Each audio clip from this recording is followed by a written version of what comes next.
Olá pessoal, tudo bom com vocês? Deus abençoe a vida de cada um de vocês. Pessoal, para nós entendermos essa situação ou essa questão do faraó que não conheceu a José, nem as obras que José fez no Egito, nós temos que conhecer uma coisa. Veja bem uma coisa: dinastia. O que é uma dinastia?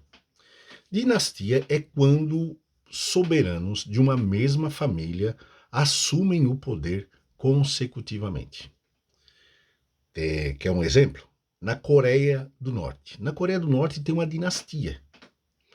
O avô fundou, depois da Segunda Guerra Mundial, praticamente foi o fundador da Nova Coreia do Norte, né, com as suas características.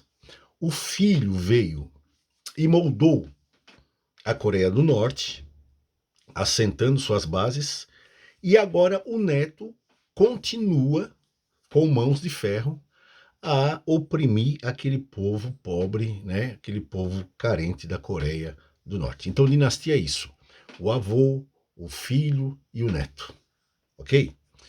Então, no Egito, antes de José chegar, houve uma guerra, um golpe de Estado. O Egito era um lugar muito próspero, muito rico, muito fértil, né? Era um lugar onde todo mundo queria estar, como hoje nos Estados Unidos. Assim também era o Egito. Havia controle de imigração. As pessoas saíam do seu lugar para morar no Egito. Porque, se você se lembrar bem nas páginas do Gênesis, sempre quando dava fome na região, na terra de Canaã e na região ali, o povo sempre descia para o Egito. Porque no Egito sempre tinha pão, sempre tinha água, sempre tinha pastos. Você quer ver uma coisa? Quando Ló separou-se de Abraão e foi escolher qual lado ele ia tomar, ele tomou o lado de Sodoma e Gomorra, porque diz a Bíblia que Sodoma e Gomorra parecia-se, aparentemente, como o jardim do Senhor ou como a terra de Zoar, no Egito. Olha, botou a terra de Zoar, no Egito, num patamar idílico de beleza, prosperidade e fertilidade. Então, Abraão, quando foi assolado pela seca e pela fome na região que ele estava, ele desceu para o Egito, da onde depois ele subiu trazendo Agar junto. Isaac desceu ao Egito. Jacó, se eu não me foge a memória, não, Jacó eu não tenho certeza na memória se desceu ao Egito. Mas era a prática comum dos povos descerem ao Egito, porque o Egito, naquela época, era os Estados Unidos de hoje. Então teve muita migração, muita migração, muita migração dos povos de Canaã, os cananitas. Cananitas eram povos, né? Tinha os hititas, os cananeus, gigazeus, heveus e amorreus, e todos eles eram cananitas, não significando que eram todos eles do mesmo povo, da mesma linguagem, da mesma... Não, não. Eles tinham uma raiz, né? Eles tinham uma raiz ancestral, né? Eles tinham uma raiz, como tem aqui a América Latina. América Latina é Brasil, Argentina, Paraguai, Uruguai, Venezuela. Não significa que todos falam a mesma língua. Não, o Brasil fala uma língua e a Argentina fala outra.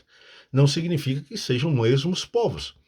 O Uruguai não é o mesmo povo da Argentina e nem da Colômbia, mas somos todos latinos-americanos. Da mesma forma, os cananitas eram povos diferentes, mas eram todos do mesmo tronco, da mesma ancestralidade. E entre eles havia um povo asiático de sangue cananeu, de sangue cananita, né? De sangue cananita, que eram os iquisos. Os iquisos, então, começaram a migrar também para o Egito.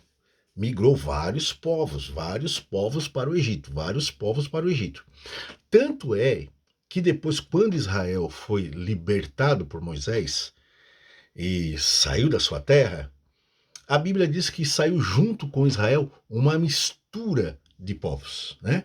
E a gente pensa assim em 10, 15 pessoas, 20 pessoas. Não, não, não, não. Eram vários povos que tinham migrado naquela época anterior a José e tinham se estabelecido ali e depois teriam a mesma sorte de Israel, a escravidão, a opressão, o assassinato e por aí por diante. Não foi só Israel que foi escravizado no Egito. Não foi só Israel que foi oprimido no Egito, não. Mas a Bíblia, ela não é um livro de história, de geografia, ela não é um livro de geologia, ela é um livro teológico que tem por objetivo mostrar a autorrevelação de Deus de uma forma progressiva por intermédio de um povo, o povo de Israel. Então a Bíblia não se preocupa em falar os detalhes que aconteceu ao entorno do objeto da sua revelação. A Bíblia não descreve isso com detalhe porque o interesse não é esse, o interesse é onde está envolvido a manifestação de Deus. Os iquisos, eles então chegaram e começaram a habitar no norte como todos os outros imigrantes que chegavam e habitavam no norte. Quando eles estavam num número grande, num número já suficiente, eles derrubaram o faraó de sangue egípcio, faraó que tinha laços com os egípcios, porque ele era um egípcio também. Os iquisos derrubaram ele e tomaram o poder, e então formaram uma dinastia de faraós que não eram faraós de sangue egípcio, mas de faraós asiáticos de sangue cananita, ok? Só que o Egito, ele tinha o alto e o baixo Egito, o alto e o baixo, né? Eles tomaram o Baixo Egito. No Alto Egito, no sul do Egito, estava então um faraó de sangue egípcio, mas no momento ele se encontrava fraco, fragilizado. Ele não tinha poder para combater os iquisos que tinham tomado o poder no Alto Egito. Esse faraó de sangue egípcio, ele não tinha poder ainda para combater os iquisos. José, quando chega no Egito, trazido como escravo, ele encontra no trono do Egito um asiático de sangue cananita. Agora você vai entender comigo. Por que que José foi elevado ao cargo de segundo homem mais importante do Egito, depois de Faraó? Só Faraó mesmo disse: eu sou Faraó, mas sou maior do que tu somente no trono, né? Somente no trono. Aqui no Egito ninguém levanta um pé sem o teu consentimento. Por que que aconteceu isso? Pela simples interpretação de um sonho. Alguém pode dizer, não, mas é porque ele interpretou o sonho.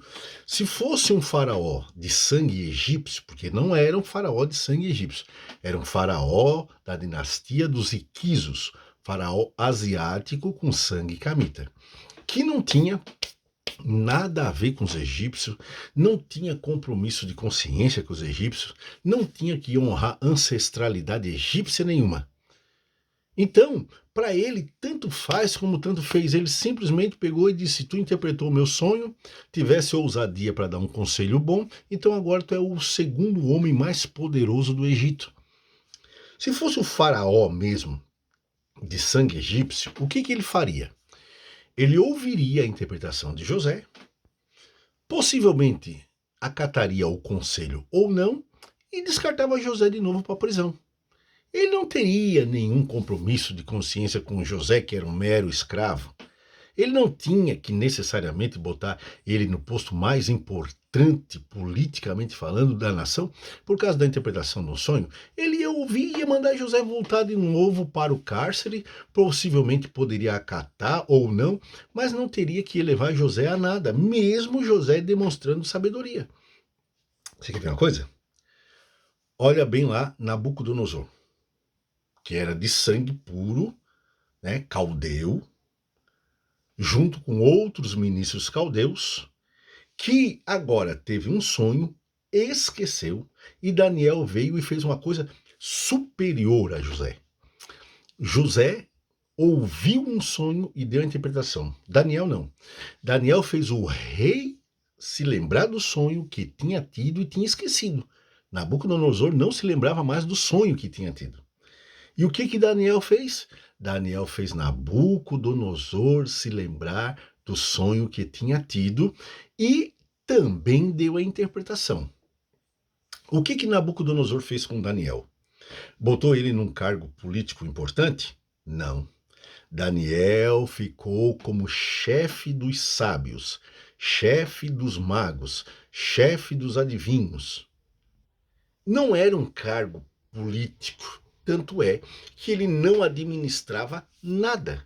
Ele não administrou região nenhuma da Babilônia, ele não administrava o palácio, ele não, nada. Ele era simplesmente a espécie de um conselheiro quando os reis precisavam discernir alguma coisa mística.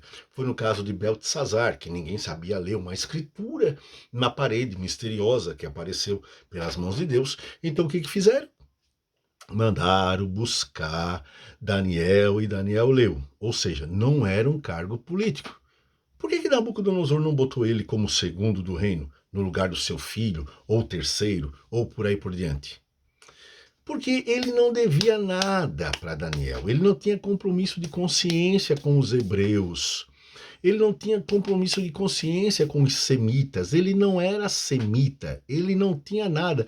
Ele ouviu, entendeu, se agradou e deu um cargo ali de consolação para Daniel, um cargo que não é político, que não tem poder político, não tem poder de executar nada, simplesmente um título de consolação. E Daniel nunca saiu do palácio, tanto é que ele ficou até Dário, né? Até aquele rei, não é o Dário. Até aquele rei Medo-Persa, que jogou ele na cova dos leões, tá aí Daniel, já velhinho, já velho, né? Não velhinho, mas tá velho, tá idoso. Morreu ali nas cercanias do palácio.